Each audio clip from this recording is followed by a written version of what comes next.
আরবি ভাষায় বচন হয় তিনটা, এক বচন, দুই বচন, বহু বচন।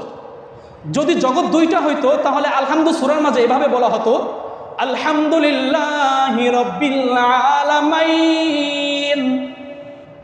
সমস্ত প্রশংসা আল্লাহর জন্য, যিনি দুইটা জগতের প্রতিপালক। কিন্তু আল্লাহ বলছেন দুইটা জগৎ না, জগৎ অনেকগুলো।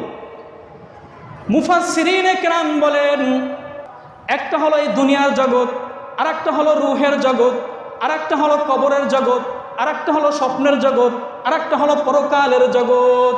তাহলে জগৎ প্রথমত কয়টা হলো? পাঁচটা।